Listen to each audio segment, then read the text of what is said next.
উপস্থিত এলাকার মুরব্বিয়ান ইকরাম, যুবক ভাইরা এবং মসজিদের মাইকের মাধ্যমে শ্রোতা আমার এলাকার মা ও বোনেরা, আসসালামু আলাইকুম ওয়া রাহমাতুল্লাহি ওয়া বারাকাতুহু।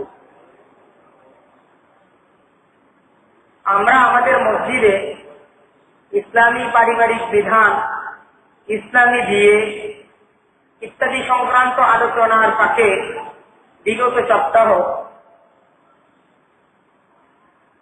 বাংলাদেশের সমাজের একটি ভয়াবহ ব্যাধি, বিবাহ সংক্রান্ত একটা মারাত্মক ধরনের কালচার, যৌতুক প্রথা নিয়ে কিছু আলোচনা আমরা বিগত সপ্তাহে করেছিলাম। এবং বিগত সপ্তাহের আমাদের আলোচনার মূল বিষয়বস্তু ছিল যৌতুক দেওয়া। যৌতুক দেওয়ার ক্ষেত্রে ইসলামী বিধি বিধান। আর আমরা এই সপ্তাহে যে বিষয়টি নিয়ে আলোচনা করব, এটা গত সপ্তাহের চাইতেও আরো অনেক বেশি প্রয়োজনীয় বিষয়, যে যৌতুক নেওয়া। কারণ আসলে যৌতুক যতটুকু দেওয়া হয় তার চাইতে অনেক বেশি নেওয়া হয়। যৌতুক জিনিসটা আসলে মেয়ে পক্ষ দেয় না, বরং ছেলে পক্ষ নিয়ে থাকে। এই বিষয়টা অনেক বেশি জরুরি একটা বিষয়। তো এই বিষয়টা সম্পর্কে আমরা আমাদের আজকের এই জুমা পূর্ব এই আলোচনার মধ্যে আমরা এই বিষয়টা নিয়ে কিছু আলোচনা করার ইচ্ছা করতেছি।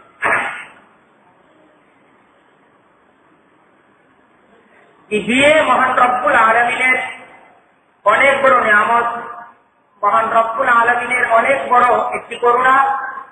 এটা এমন একটা পবিত্রতম ব্যবস্থা যার দ্বারা সমাজ শান্তিপূর্ণ ভাবে জীবনযাপন করার একটা নিশ্চয়তা লাভ করে থাকে। ইসলামী ধর্মে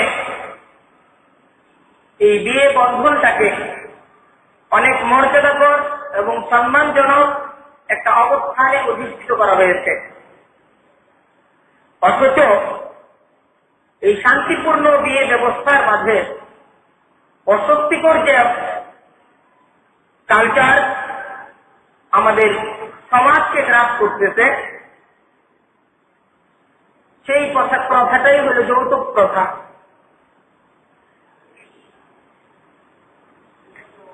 আমাদের এই সামাজিক যৌতুক প্রথার মাধ্যমে ইসলামে মহান রব্বুল আলামিন নির্দেশিত যে বিয়ে প্রথা, একজন মুসলমানের ব্যক্তিগত জীবন থেকে নিয়ে শুরু করে সামাজিক জীবন, পারিবারিক জীবন কেমন হবে, তার জন্ম থেকে নিয়ে শুরু করে মৃত্যু পর্যন্ত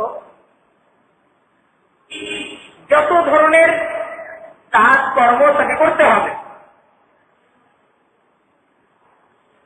তার প্রত্যেকটা কাজের ক্ষেত্রে, প্রত্যেকটা কথার ক্ষেত্রে তাকে অবশ্যই একজন মুসলমান হিসেবে নবী মুহাম্মদুর রাসূলুল্লাহ সাল্লাল্লাহু আলাইহি ওয়াসাল্লামের যে তরিকা, মহান রব্বুল আলামিনের যে নির্দেশিত পথ, সেই পথটাই তাকে অনুসরণ করতে হবে।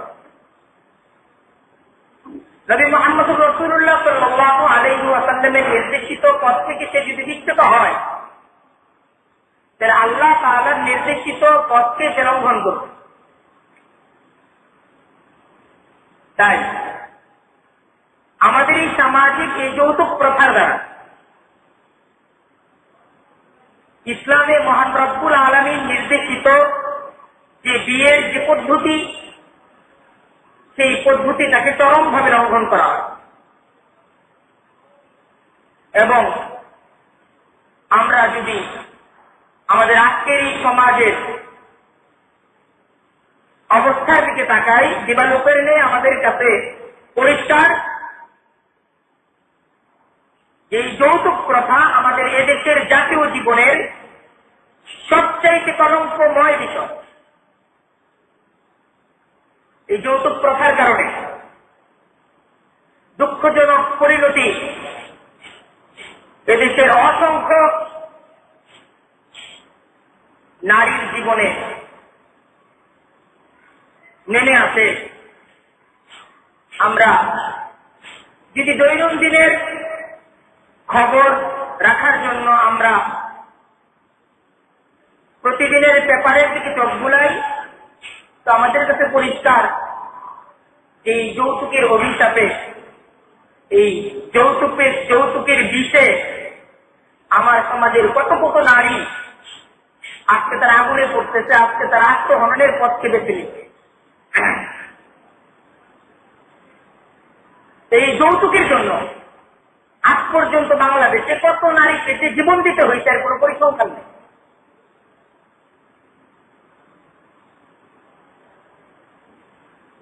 এই যৌতুক প্রথার কারণে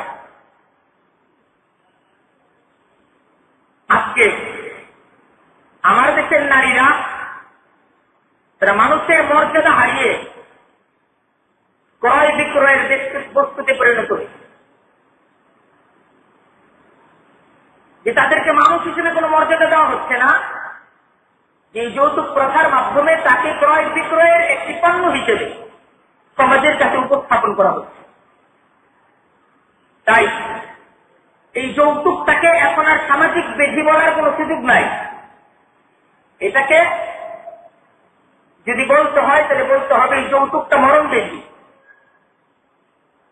কারণ এটা শুধুমাত্র একটা সমাজকে কলঙ্কিত করতেছে না, অসংখ্য জীবনকে যৌতুক প্রথা কেড়ে নিচ্ছে। এটা আজকে আমরা যারা সমাজে বসবাস করি আমাদের প্রত্যেকটা মানুষকে ভাবতে হবে এবং প্রত্যেকটা মানুষকে অবশ্যই সিদ্ধান্ত গ্রহণ করতে হবে। আমরা যদি পৃথিবীর অতীত ইতিহাসকে তালাশ করি আমরা দেখতে পাবো যে এই পৃথিবীতে আদিকাল থেকে এই নারী জাতি তারা বিভিন্নভাবে নির্যাতিত হয়ে আছে। ইতিহাস ঘাটলে দেখা যায় যে কোন এক যুগে এই কন্যা সন্তান জন্মগ্রহণ করলে তাকে জীবন্ত কবরের মাঝে তাকে দাফন করে দেওয়া হয়। নবী মুহাম্মদুর রাসূলুল্লাহ সাল্লাল্লাহু আলাইহি ওয়াসাল্লামকে মহান রব্বুল আলামিন এমন এক জাতির কাছে নবী হিসেবে পাঠাইছিলেন যেই জাতির কালচার ছিল, যেই জাতির মাঝে এই বিষয়টাকে লজ্জাজনক মনে করা হইত না, এটাকে কোনো অপরাধ মনে করা হইত না, যে যখন কোন মায়ের প্রসব বেদনা শুরু হইত তখন সেই প্রসূতি মায়ের পাশে কবর খুঁড়ে রাখা হইত, মাটি খুঁড়ে রাখা হইত।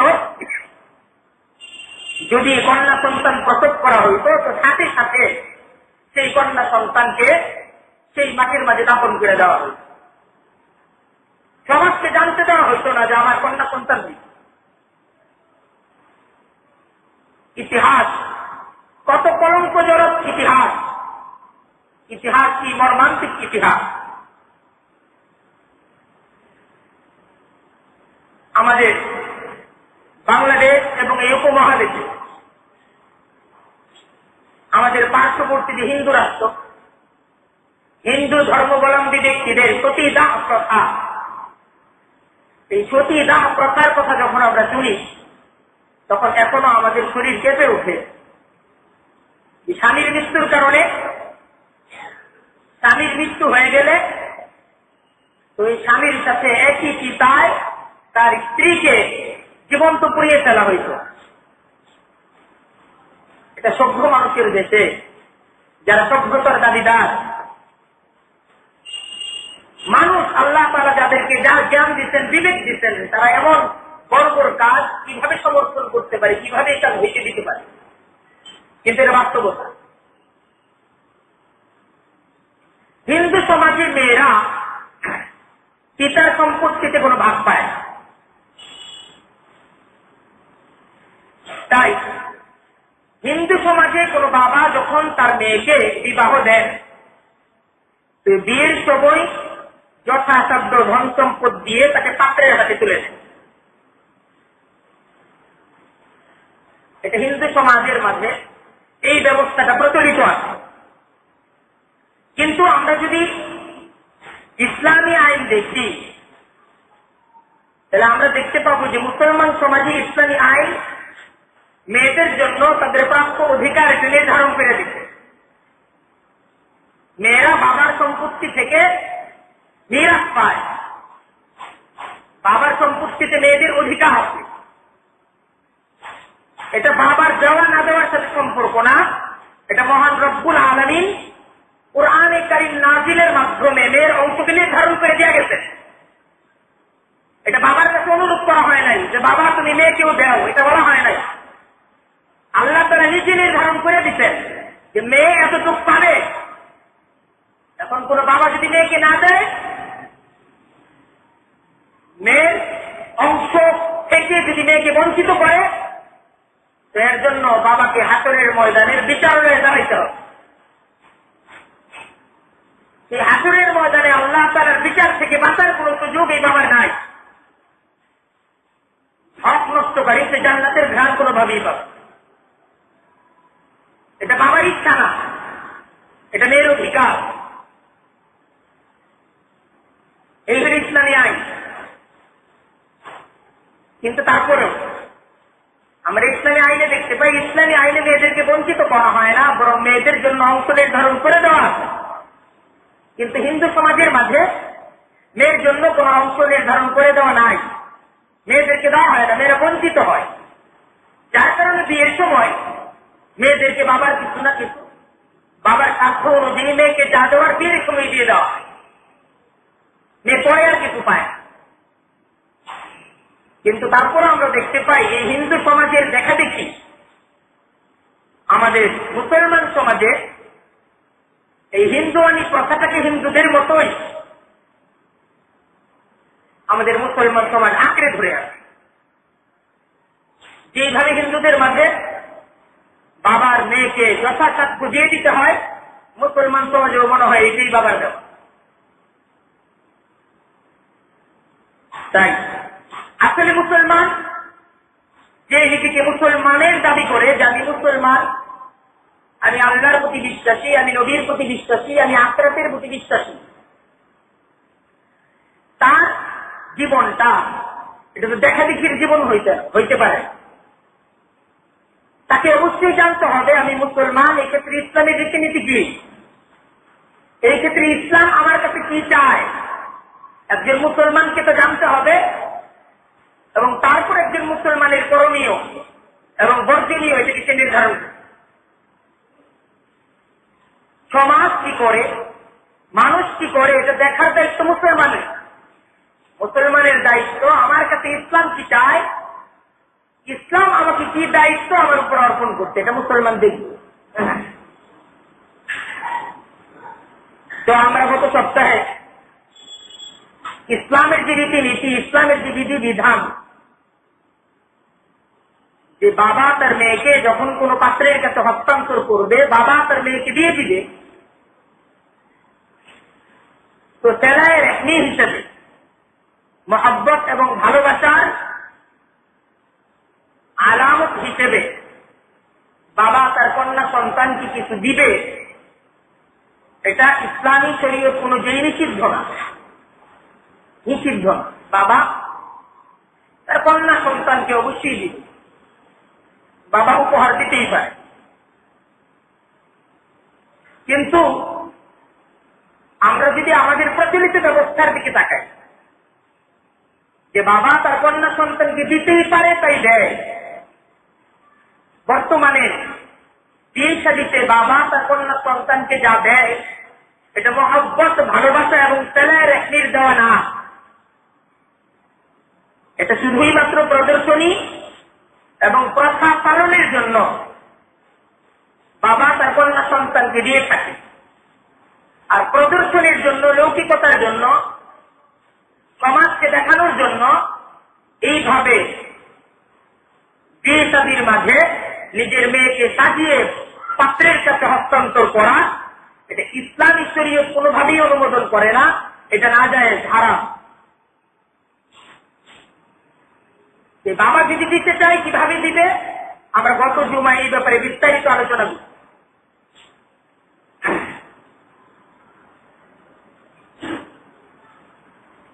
অনেক সময়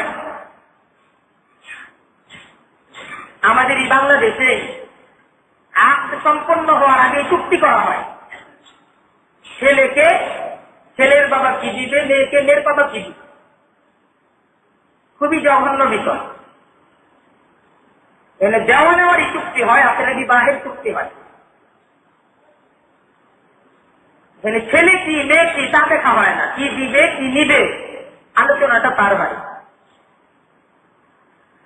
আর কোথাও তো এরকম হয়, তো ছেলে পক্ষ মেয়ে পক্ষ যখন প্রাথমিক আলোচনা করে তখন আলোচনাটা এরকম হয় যে আমাদের কোনো চাওয়া পাওয়া নাই, আমরা সমাজের ভদ্র মানুষ, সম্মানী মানুষ, চাওয়া পাওয়ার কোনো কথা আমাদের মাঝে নাই। কিন্তু পরবর্তীতে যখন ব্যাগ গুছানো ব্যাগ ছেলের বাড়িতে আসে, মেয়ের বাড়িতে যায়, তখন ছেলে পক্ষের মন খারাপ, মেয়ে পক্ষেরও মন খারাপ। যে বিষয়টা আগেই আলোচনা করে নেওয়া দরকার ছিল। কোন চাওয়া পাওয়া নাই এই কথাটা বলা ঠিক হয় নাই, আগেই আলোচনা করে নেওয়া দরকার ছিল। একটা শাড়ির জন্য, সামান্য কিছু কসমেটিক্সের জন্য এমন সব কথা এই বিয়ে শাদীর মাঝে হয়ে যায় যেটা একজন মুসলমানকে তার মুসলমানিত্ব থেকে দূর করে দেয়। যে মুসলমান তখন আর মুসলমান থাকে না, অথচ এই জায়গায় বিয়ে লাখ লাখ টাকা খরচ হইতেছে, হাজার হাজার টাকা খরচ হইতেছে, সমস্যা কোথায়? একটা শাড়ি, একটা কসমেটিক্স, একটা আয়না আছে না। খুব ভাবা দরকার আমি মুসলমান, এটা ভাবা দরকার।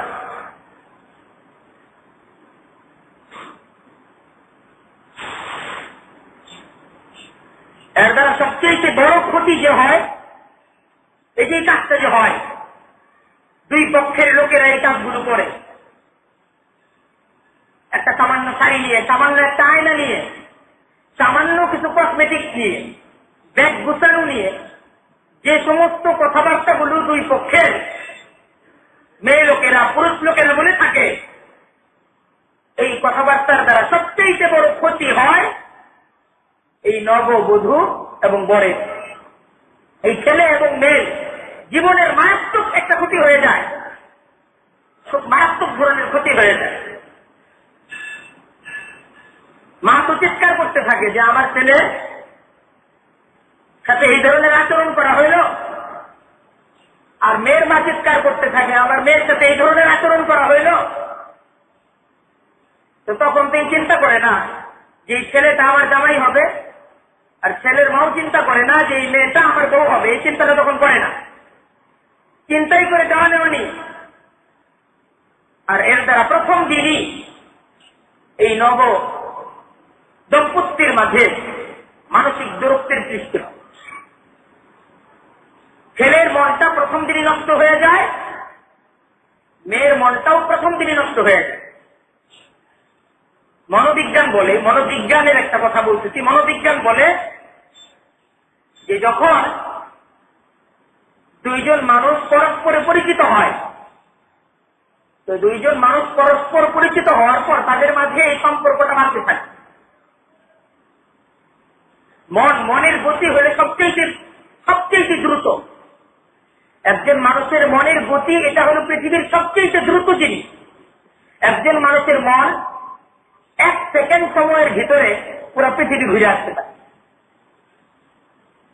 তাকে সময় দেওয়ার দরকার নেই। মনের গতি সবচেয়ে বড় গতি।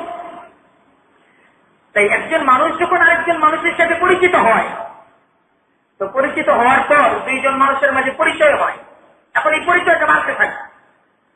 আজকে আমার আপনার সাথে কথা হইল, তো এখন আমি আপনার নামটা জানলাম, আমি আপনাকে নিয়ে ভাবা শুরু করব, যে লোকটার কথাবার্তা তো ভালো লাগলো, শুরু হইল ভাবা। তো পরের দিন আপনার সাথে আমার দেখা হওয়ার পর আমি আপনাকে সালাম দিলাম, আপনার আমাকে ভালো লাগলো যে না, কালকের পরিচয় এটা আমি ধরে রাখছি। তো পরিচয় আগাইতে থাকলো, পরশুদিন আরো কথা বাড়লো, তারপরের দিন আরো কথা বাড়লো। তো 3 দিন আগে তার সাথে আমার কোনো পরিচয় ছিল না, 3টা দিনের সালাম এবং মুসাফাহার দ্বারা তার সাথে আমার এতটুকু আন্তরিকতা সৃষ্টি হয়ে গেল যে উনি ওনার মনের যাবতীয় কথাগুলো, দুঃখগুলো, ব্যথাগুলো আমার কাছে তিনি পেশ করা শুরু করলেন। মন এটা খুব দ্রুত চলতে থাকে, যেই কথা বলতেছিল। তাই এখন এই স্বামী এবং স্ত্রী সারা জীবনের জন্য দুইটা মানুষ, আমি আমার ছেলেকে আমার এক ভাইয়ের মেয়ের সাথে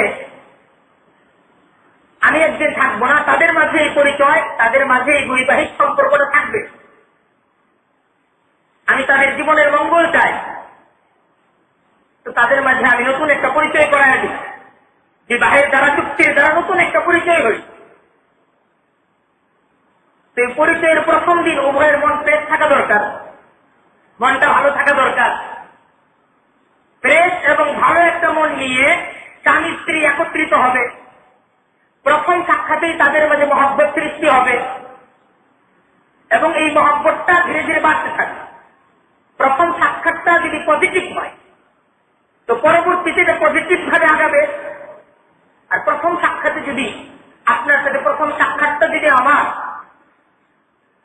ভালো পরিচয়ের দ্বারা না হয়, প্রথম দিনই আপনি আমাকে দেখে একটা ধমক দিলেন, রাস্তায় চলতেছিলাম, আপনার সাথে সামান্য ধাক্কা লাগলো, আপনি চেঁচামেচি করে উঠলেন যে হুজুর দেখেন না রাস্তাঘাট, চোখ বন্ধ করে রাস্তায় হাঁটেন। তো প্রথম দিনই চিন্তা করলাম লোকটা এরকম আচরণ করলো, শরীরটা দেখে লাগলো এত কিছু। পরের দিন আবার লোকটাকে দেখলাম, তাকায় থাকলাম, সালাম দিল। তখন মনের মাঝে একটা চিন্তা, কালকে তো কথা বলছেন, আজকে আবার সালাম দেন। এই যে পরিচয় আগাচ্ছে, কিন্তু পরিচয় পজিটিভ না নেগেটিভ। এই যে মনের দুইটা মানুষের মনের যে মিল, দুইজন মানুষের মাঝে এই যে পরিচয়ের সূত্র, এটা পজিটিভ ভাবে আগাচ্ছে না আগাচ্ছে কিন্তু নেগেটিভ। এই স্বামী স্ত্রীর মাঝেও প্রথম পরিচয় প্রথম দেখাটা যদি পজিটিভ হয় তাহলে পরবর্তীতে পজিটিভ ভাবে আগাবে। প্রথম সাক্ষাতে যদি একজনের আরেকজনকে ভালো লেগে যায়, দ্বিতীয়বার সামান্য কিছু ত্রুটিকে সে মার্জনার চোখে দেখে। আর প্রথমবার সাক্ষাৎ হওয়ার আগেই যদি তাদের সম্পর্ক নেগেটিভ ভাবে শুরু হয়, স্বামী চিন্তা করতে থাকে আমার এমন জায়গায় বিয়ে হইল, যা বিয়েই তো করছি, বিয়ে তো আর বসি নাই। আর মেয়ের মনেও চিন্তা শুরু হয়ে গেল, যা আমার কাছে তো আসতে হবে, দেখব দিন তো আর একদিনের না। তো সামান্য এক শাড়ি, সামান্য এক আয়না, আমি কথা বললাম সামান্য একটা 500 বা 1000 টাকার শাড়ি নিয়ে, কিন্তু দুইজন মানুষের জীবনটাকে আমি নষ্ট করে দিলাম। জীবনের যে প্রথম গতি, জীবনের যে প্রথম ধাপ, তাদের মাঝে মহব্বত এবং মহামিলনের যে প্রথম সন্ধ্যা, সেই সন্ধ্যাটাকে আমি নষ্ট করে দিলাম, বাতিল করে দিলাম, বিষাক্ত করে দিলাম। এখন ভবিষ্যতে এদের মাঝে এই নেগেটিভ অবস্থাটা আবার পজিটিভ হওয়া অনেক কঠিন, অনেক কঠিন, অনেক কঠিন। খুব সহজ বিষয়। আজকে এই যাত্রা শুরু হলো নেগেটিভ, কালকে আরো তার ত্রুটি আমার চোখে আসবে, প্রশ্ন জাগবে, মানুষটা খারাপ, কি করার আছে সংসার, আরো আগাইতে থাকবে, মানুষ খারাপ। ভাই বললেন না, আল্লাহ তাআলা ভাগ্যেই রাখছিল, এই শুরু হয়ে গেছে। তো এখন তরকারিতে যখন নুন হয় না, তরকারিতে যখন লবণ দেওয়া হয় না, তখন মনে হয় ইচ্ছা করে দেয়, ইচ্ছা করে দেয়, মহব্বত নাই। মহব্বতটাকে তো বিয়ের অনুষ্ঠানে জলাঞ্জলি দিয়ে দেওয়া হয়েছে, বিয়ের অনুষ্ঠানে মহব্বতকে কবর দিয়ে দেওয়া হয়েছে। বাবা মা তারা এটাকে কবর দিয়ে দিচ্ছে যে আমি আমার এই ছেলের জীবনে শান্তি চাই না, আমার মেয়ের জীবনে শান্তি চাই না, টাকা চাই। শান্তিকে নষ্ট কইরা টাকার খেলা শুরু হইল। তো টাকার খেলা তো চলতে থাকবে, শান্তি তো কোনোদিন আসবে না। টাকা এটা এরকম জিনিস যেটা চলতে থাকে, যে চায় তার হাতে আসে, কিন্তু শান্তির সাথে আসে। তবে না চায় যে পায়, সে শান্তির সাথে পায়। খুব চিন্তা করা দরকার। আমরা এই ছোটখাটো বিষয়গুলো, এইটার যে মারাত্মক পরিণতি তা নিয়ে চিন্তা করি না। আমরা মনে করি এটা সামান্য বিষয়, কিন্তু এই সামান্য বিষয়ের দ্বারা আমি যে কত বড় ক্ষতি করলাম, তো এইটা জীবনের গতিটাকেই আমি উল্টে দিলাম, এই চিন্তাটা আমরা করি না। এই চিন্তাটা মুরব্বী হিসেবে আমাদের করা দরকার, কিন্তু মুরব্বী হিসেবে আমরা এই চিন্তা না করে বরং প্রথমেই তাদের জীবনটাকে নষ্ট করার সিদ্ধান্ত গ্রহণ করে থাকি। আল্লাহ তাআলা আমাদেরকে হেফাজত করুন। অনেক সময় এরকম বলা হয় যে আমরা তো আপনার থেকে মেয়ে নিতেছি, আপনার কিছু দিতে হবে না। আমার প্রথম ছেলেকেও বিবাহ করার সময় আমি মেয়ের পক্ষকে বলে দিচ্ছি আপনাদের কিছুই দিতে হবে না, কিন্তু তারা দিলই। কত না করলাম, কিন্তু না করে কিছুই বুঝাইতে পারলাম। আমি বলছি আমরা মেয়েকে কাজের আপনার কিছু দেওয়ার দরকার নাই। তারপরেও মেয়ের বাবা ফ্রিজ দিল, ওয়াশিং মেশিন দিল, মেয়ের এত ঘুরি গয়না দিল। এই তো বড় ছেলের গল্প গেল, মেয়ে ছেলের কি অবস্থা। এইভাবে বিয়ে করলাম যে কিছুই নিব না, আমার কি কম আছে। কিন্তু তারপরেও মেয়ের বাবা ছাড়বেই না, উনি আরো বেশি ছেলের নামে বাড়ি সহ রেখা দিন। দেখেন কথা কিন্তু খুব সুন্দর কথা আপনি বলতেছেন, কিন্তু তার কিন্তু মানসিক চাপ আপনি সৃষ্টি করে দিতেছেন। আপনার এই আলোচনা কিছু নিব না তার আলোচনা না, বরং আমি নিব না আপনাকে দিতে কি হবে সেই আলোচনা। এই ধরনের মানসিক চাপ সৃষ্টি করা এটা শরীয়ত বর্হিত হারাম। খুব বুঝার চেষ্টা করি, এটা একদম হারাম। মুসলমানদের এরকম কাজ করা সাজে না। মুসলমান আল্লাহকে ভয় করে।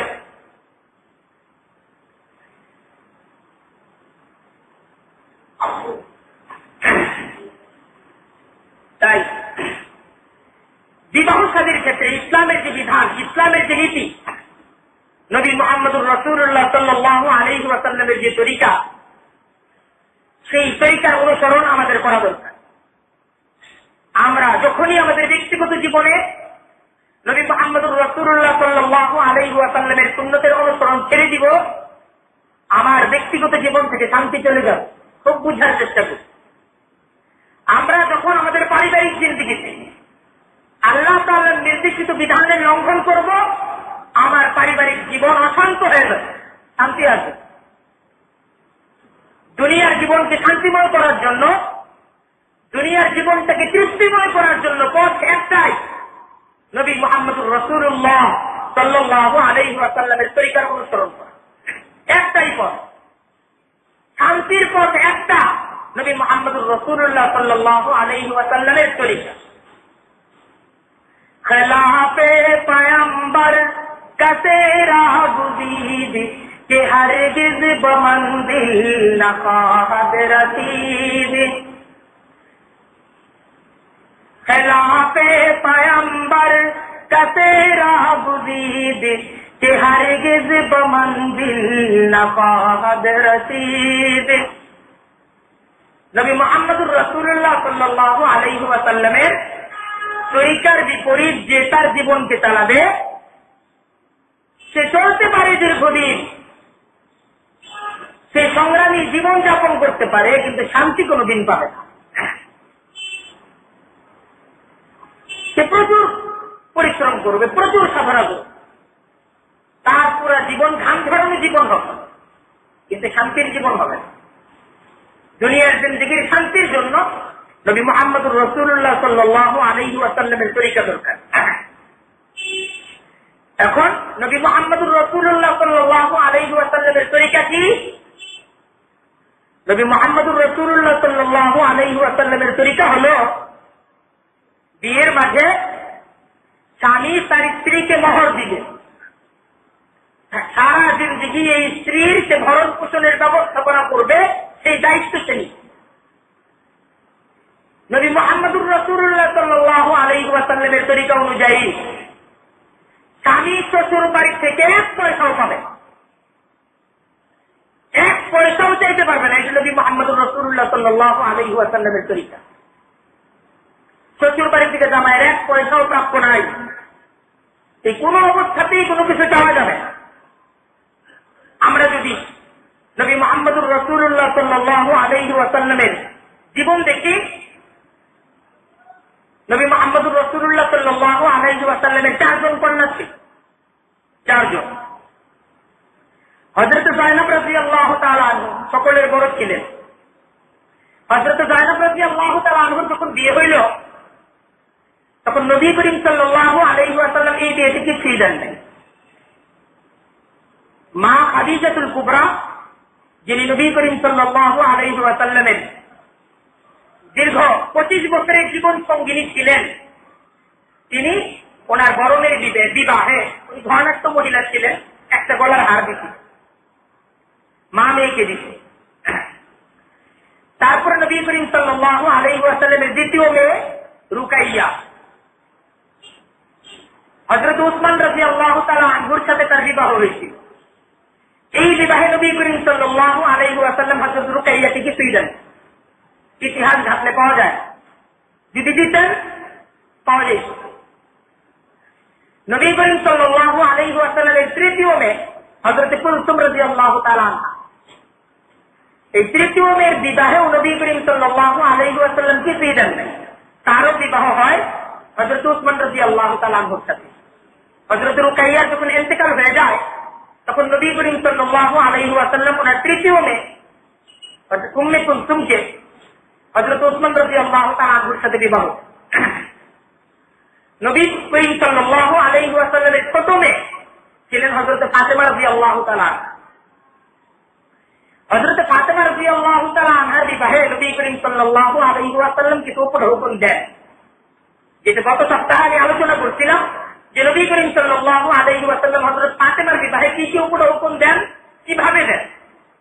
আজকে তো দেওয়ার আলোচনা, আজকে হয়ে নেওয়ার আলোচনা, কিভাবে দিচ্ছেন তার আলোচনা আজকে করতেছি। এখন দেখেন, যদি বিবাহ শাদীর মাঝে কিছু দেওয়া মুস্তাহাব হইত, নবী করিম সাল্লাল্লাহু আলাইহি ওয়াসাল্লাম সবাইকে দিতেন। কারণ নবী নিজেই হাদিস বর্ণনা করতেন, সন্তানদেরকে কোনো কিছু দিলে সবাইকে দিতে হবে। নবীর হাদিস যে বাবা মার কাছে সকল সন্তান সমান, সন্তানদেরকে যদি বাবা মা কিছু দিতে চায় সকলকে দিবে, সকলকে সমানভাবে দিবে। এই জন্য ইসলামী আইন হলো এইটা, জীবিত অবস্থায় যদি বাবা মা তার সম্পদকে লিখে দিতে চায় তাহলে উত্তম হলো এইটা, ছেলে মেয়ে সবাইকে সমান দিতে হবে। বাবা মা যদি জীবিত অবস্থায় লিখে দিতে চায় তাহলে মেয়েরা ভাইয়ের অর্ধেক পাবে না, সমান পাবে জীবিত অবস্থায়। খুব খেয়াল করে শুনি, জীবিত অবস্থায় যদি বাবা মা তার সন্তানকে কিছু লিখে দিতে চায় ছেলে মেয়ে সমান, কারণ বাবা মার কাছে ছেলে মেয়ের মাঝে কোনো ভাগ নাই। হ্যাঁ, বাবা মার ইন্তেকালের পর তখন বাবা মা দেন না, এটা স্বয়ং আল্লাহ তাআলা নির্ধারণ করে দিচ্ছেন কত পাবে, ওইটা আল্লাহ নির্ধারণ করা। ওই জায়গায় বলা হয়েছে যে বোনেরা ভাইয়ের অর্ধেক পাবে, লিযযাকারি মিসলু হাযযিল উনসায়াইন। কোরআনে কারীমের সুস্পষ্ট আয়াত, বোনেরা ভাইদের অর্ধেক পাবে, ভাইয়েরা বোনের দ্বিগুণ পাবে। এটা অন্য কারো ফয়সালা না, ফয়সালা স্বয়ং আল্লাহ তাআলা। এখন দেখেন, যেই কথা বলতেছিলাম যে হযরতে ফাতেমাকে নবী করিম সাল্লাল্লাহু আলাইহি ওয়াসাল্লাম যে বিয়ের সময় কিছু উপঢৌকন দিলেন, কেন দিলেন? মেয়ে হিসেবে দেন নাই। যদি মেয়ে হিসেবে দিতেন তাহলে সবাইকে দিতেন। নবী ফাতেমাকে বেশি আদর করতেন, ভালোবাসতেন বেশি, তাই ফাতেমার বিয়েতে দিলেন, বাকিদেরকে দিলেন না। তাহলে নবী মুহাম্মদুর রাসূলুল্লাহ সাল্লাল্লাহু আলাইহি ওয়াসাল্লামের যে ইতিদাল, ওনার যে ইনসাফ, এটা ঠিক থাকে না। ইতিহাস পরিষ্কার যে নবী মুহাম্মদুর রাসূলুল্লাহ সাল্লাল্লাহু আলাইহি ওয়াসাল্লাম হযরত ফাতেমাকে দিতেন, কিন্তু হযরত ফাতেমাকে নবী করিম সাল্লাল্লাহু আলাইহি ওয়াসাল্লাম যা দিতেন এটা মুস্তাহাব সুন্নাত শরীয়তের বিধান, কিছু দিতে হয় সেই হিসেবে দেন। তাই ফাতেমাকে নবী মুহাম্মদুর রাসূলুল্লাহ দিয়েছিলেন, তার থেকে যৌতুক লোভীদের আনন্দিত হওয়ার কিছু। কারণ ফাতেমাকে নবী করিম সাল্লাল্লাহু আলাইহি ওয়াসাল্লাম যা দিয়েছিলেন সেটা একান্ত হযরত আলী রাদিয়াল্লাহু তাআলা আনহুর আর্থিক দুরবস্থার কারণে দিতেন। হযরত আলী রাদিয়াল্লাহু তাআলা আনহু আর্থিকভাবে খুবই দুর্বল ছিলেন। যেহেতু হযরত আলী রাদিয়াল্লাহু তাআলা আনহু আর্থিকভাবে খুবই দুর্বল, তাই নবী করিম সাল্লাল্লাহু আলাইহি ওয়াসাল্লাম ফাতেমা রাদিয়াল্লাহু তাআলা আনহুর বিয়ের মধ্যে কিছু উপঢৌকন দেন। এখন আমরা দেখি যে নবী উপঢৌকন ফাতেমাকে যা দিতেন এটা প্রয়োজনের কারণে দিতেন, প্রয়োজনের কারণে দিতেন, ভালোবাসা দেন। যদি ভালোবাসার কারণে দিতেন তাহলে মাটির কলস, আটা পিসার জাতা, কাঠের পেয়ালা দিতেন। কারণ বাবা তার মেয়েকে ভালোবাসা বিয়ের মাঝে শ্বশুর বাড়িতে আটা পিসার জাতা দিতে পারেন না। স্বাভাবিকভাবে চিন্তা করিও, আটা পিসার জাতা এটা বাবা তার মেয়েকে বিয়ের সময় উপহার দিবেন, মাটির কলস উপহার দিবেন।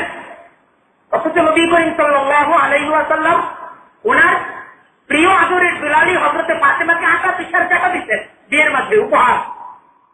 বিয়ের উপহারের মাঝে দিতেন কাঠের পেয়ালা, বিয়ের উপহারের মাঝে দিতেন মাটির কলস। এটা প্রয়োজনের কারণে দিতেন, এটা ভালোবাসার কারণে দেন নাই। কারণ বিয়ের মাঝে আটা বিচার দেখা দেওয়া এটা সাধারণ চিন্তায় তোলায়, এটা উপহার হয়।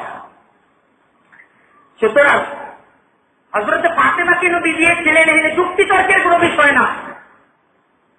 এইটা বিয়ের উপর কন্যা ফাতেমার প্রয়োজন, আর বাবা তার মেয়ের কোনো প্রয়োজন এটা বাবা পূরণ করতেই পারে। অন্যদিকে দেখেন হযরত রুকাইয়া, হযরত কুলসুম, নবী করিম সাল্লাল্লাহু আলাইহি ওয়াসাল্লামের আরো দুই কন্যা সন্তান, তাদেরকে নবী করিম সাল্লাল্লাহু আলাইহি ওয়াসাল্লাম বিয়ে দিতেন হযরত উসমানের সাথে, যিনি তৎকালীন সময়ের মদিনার ধনাঢ্য ব্যক্তি ছিলেন। এই যেহেতু দুই কন্যার বিয়ে হয়েছে ধনাঢ্য ব্যক্তির সাথে, তার প্রয়োজন নাই, সেই নবী করিম সাল্লাল্লাহু আলাইহি ওয়াসাল্লাম তাদের বিয়েতে কিছুই দেন। আর আমরা যদি আমাদের সমাজের দিকে তাকাই তাহলে দেখতে পাবো আজকে আমাদের সমাজে উচ্চ ঘরে যদি আমি আমার কন্যা সন্তানকে বিয়ে দেই তাহলে যৌতুকের যে এস্টিমেট, যৌতুকের যে মান, এইটাও উচ্চ হয়।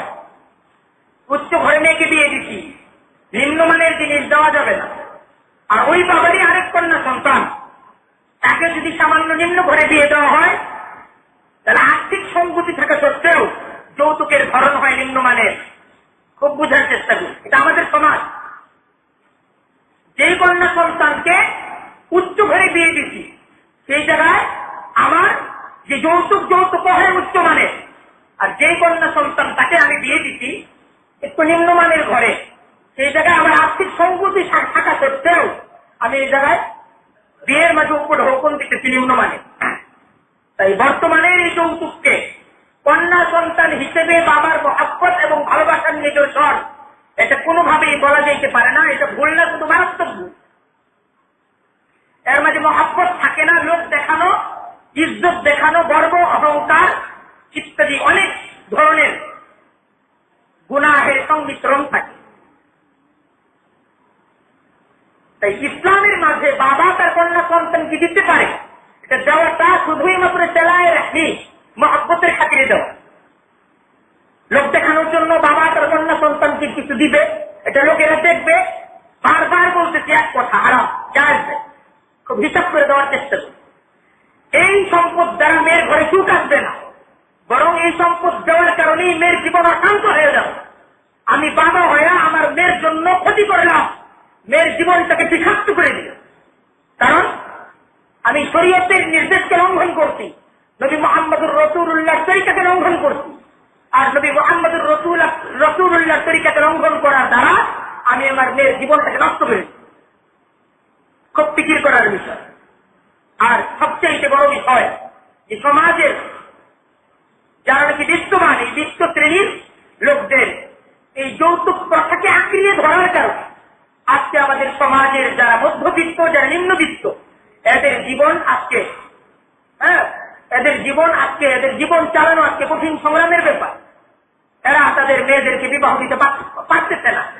আর স্বামীর সংসারে যাওয়ার পর তাদের যে যৌতুকের চাহিদা, সেই চাহিদাটি কোনোভাবেই তারা দূর করতে পারতেছে না। অসংখ্য নারী তারা আত্মহননের পথকে বেছে নিচ্ছে। আজকে আমরা যদি জরিপ করি তাহলে দেখা যাবে আমাদের এই দেশে যে সমস্ত নারীরা আত্মহত্যা করে থাকে তাদের মাঝে 90% এটা শুধুমাত্র যৌতুকের কারণে আত্মহত্যা করেছে। বাকি বর্তমানে আরেকটা গুরুত্বপূর্ণ বিষয় হল ইফতিজিং ইত্যাদির কারণেও কিছু আত্মহত্যা হচ্ছে। আমরা ইফতিজিং এবং এই বাবদ ইসলামী শরীয়তের সমাধান কি সেই ব্যাপারেও সামনে আমাদের মসজিদে আলোচনা করার চেষ্টা করবো ইনশাআল্লাহ। তাই এই যে যৌতুক প্রথা, ছেলের বাবা মা ওনারা যে বিষয়টা ভেবে থাকেন যে এত কষ্ট করে আমি আমার ছেলেকে মানুষ করলাম, ছেলে মানুষ হওয়ার পর আমার ছেলে এখন ডাক্তার, ইঞ্জিনিয়ার, অধ্যাপক, সরকারি চাকরিজীবী হইল, সুতরাং মেয়ের বাবা তার সুখের জন্য কোনো টাকাই খরচ করবে না। এটা কি হয়? আমার ছেলে এত যোগ্য হইল, এত যোগ্য ছেলেকে দিয়ে দিব, এরকম একটা যোগ্য ছেলে পাঠায় কিছুই দিবে না? এটা একটা খুব কঠিন একটা প্রশ্ন। ছেলে এত যোগ্য, এই যোগ্য ছেলে শ্বশুর বাড়িওয়ালারা পাচ্ছে, তাই শ্বশুর বাড়িওয়ালারা খালি মুখে আমার ছেলেকে নিয়ে যাবে। এটা আমাদের সমাজের মনে হয় কোনো বাবাই এটাকে সহ্য করতে পারে না। বাবার চোখে পানি এসে যায়, মায়ের চোখে পানি এসে যায় যখন নিয়ে আসে, কি জানি ওই যে ওই ভিটকেট, এটা যখন আসে তখন চোখে পানি এসে যায়। এত যোগ্য ছেলে, ছেলে সরকারি চাকরি করে, ছেলে ডাক্তার, ছেলে ইঞ্জিনিয়ার, ছেলে অধ্যাপক, আর শ্বশুর বাড়িওয়ালারা আমার ছেলের কোনো দামি দিবে। এই ক্ষেত্রে এই বিষয়টাও ভাবা দরকার যে মেয়ের বাবাও তো তার মেয়েটাকে মানুষ করছে, লেখাপড়া এবং তাকে ঘর সংসারের উপযুক্ত করতে। মেয়ের বাবা তো তার মেয়ের জন্য কোনো অংশেই কম করে নাই। যৌতুক কেন? আপনি আপনার ছেলের জন্য যতটুকু করছেন, মেয়ের বাবা তার মেয়ের জন্য আরো বেশি কিছু করছে। সবচেয়ে বড় কথা যে এই দীর্ঘ 20টা বছর, দীর্ঘ 22টা বছর এই মেয়েটাকে এত আদরের সাথে, এত মায়ের সাথে, এত ভালোবাসার সাথে এই মেয়েটাকে লালন পালন করার পর আজকে সেই মেয়ের বাবা, এই মেয়েটার উপর তার অনেক অধিকার ছিল, আজকে মেয়ের বাবা সেই মেয়েটাকে আপনার ঘরে তুলে দিচ্ছে, আপনার ঘরে। এখন মেয়েটাকে সে ডাকলেই পাবে না, এখন আপনার কথা মতো মেয়েটা তার বাড়িতে যাবে। এটা মেয়ের বাবার কি কম দেওয়া? তারপরেও আপনি কি চান? খুব ভাবা দরকার, মানুষ হিসেবে ভাবা দরকার। আমরা মানুষ তো, মানুষের মাঝে যদি মানবতা না থাকে তাহলে সে আবার মানুষ কিভাবে? তাকে তো মানুষ বলা যায় না যে মানুষের মাঝে মানবতা নাই।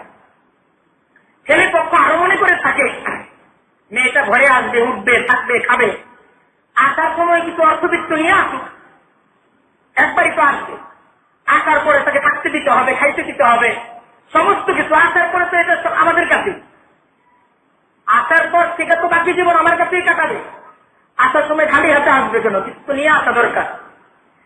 এই মন মানসিকতাটা এটা খুব ঘৃণ মন মানসিকতা। কারণ মেয়েটা আসে যে আপনার ঘরে আসতেছে, সেটা আপনার পরিবারের একজন সদস্য হিসেবে, আর সে আপনার পরিবারে আসার পর আপনার ঘর সংসার, আপনার পরিবারকে দেখাশোনার দায়িত্ব সে নিচ্ছে, তারপরেও তার সঙ্গে জিনিস আসার প্রশ্ন কেন?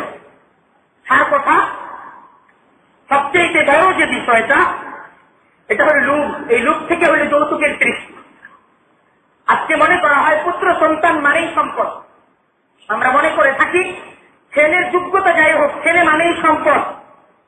এই ছেলেকে দেখার পর মেয়ে পক্ষ তাদের যা আছে সব উজাড় করে দিবে।